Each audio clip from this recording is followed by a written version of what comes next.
Eh bien, le 20 avril, Paris Match sort un numéro spécial dédié au couronnement du roi Charles III d'Angleterre.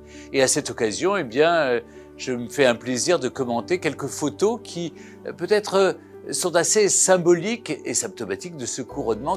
Alors, c'est vrai que cette photo de ce Britannique en 1953, il y a 70 ans, pour le couronnement de la reine Elisabeth, semble montrer sa dévotion, sa passion. Les Britanniques sont de grands excentriques, en même temps, ils sont très loyalistes, très fans de la famille royale, en tout cas pour 80% d'entre eux. Le couronnement est vécu comme justement un moment de communion nationale. Et puis alors évidemment ça se traduit, les Anglais sont des commerçants, hein, on ne peut pas les refaire, et donc eux c'est du merchandising, il faut que ça rapporte. J'étais moi-même surpris de voir qu'on trouve moins de produits, simplement quelques mugs un peu basiques comme ça avec l'effigie du roi Charles. Non, j'en ai trouvé une amusante, c'est une espèce de bol avec les oreilles du roi Charles comme anse. Ça c'est assez sympathique, on a dit pas le physique.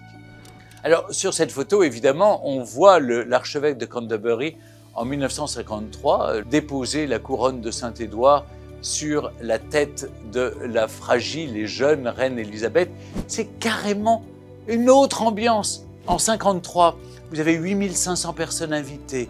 Les Anglais appellent ça le pageantry, c'est-à-dire ce faste protocole. Vous avez regardé toutes les ladies in waiting, vous les voyez en robe, toutes les femmes de l'aristocratie, tous les lords, les pairs du royaume. Tout ça, c'est terminé. Là, pour la première fois, contre vraiment toutes les règles de la tradition, le roi Charles a invité les autres chefs d'État. Ça ne se faisait jamais. Mais le roi Charles a été très malin, il s'est dit on va faire de ce qu'on appelle en anglais du soft power. On va faire en sorte que dans l'abbaye de Westminster, il y ait tous les chefs d'État du monde et qu'en quelque sorte, pour l'Angleterre, eh bien, ça soit une nouvelle opération post-Brexit. Ce qui est très intéressant sur cette photo, c'est que vous avez le globe que porte la souveraine et que va porter le roi Charles.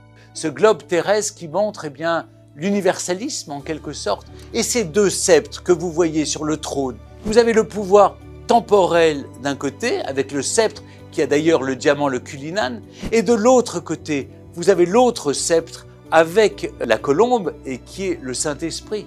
Le pouvoir spirituel, le pouvoir temporel, c'est les deux pouvoirs qui sont réunis sur la même personne.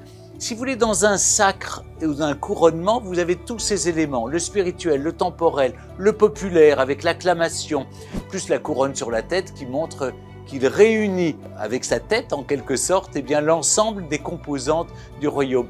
Je ne sais pas si on peut dire, selon la légende, comme pour les mariages, couronnement pluvieux, couronnement heureux. Le couronnement d'Élisabeth II a été un couronnement globalement très heureux, 70 années à incarner et à porter de son manteau d'arlequin en quelque sorte toutes les innovations, toutes les transformations, toutes les révolutions même. Les gens avaient le sentiment que tant qu'elle était là, le pays tenait. Alors la question de savoir est-ce qu'il aura un règne long, s'il va aussi loin que son père jusqu'à 100 ans, oui, ça lui fait quelques années de règne.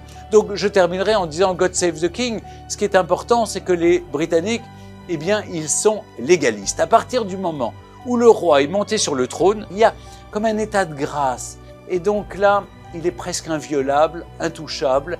Je participe à cette émotion collective et je suis heureux de vous retrouver dans les pages du numéro spécial de Paris Match consacré au couronnement du roi d'Angleterre.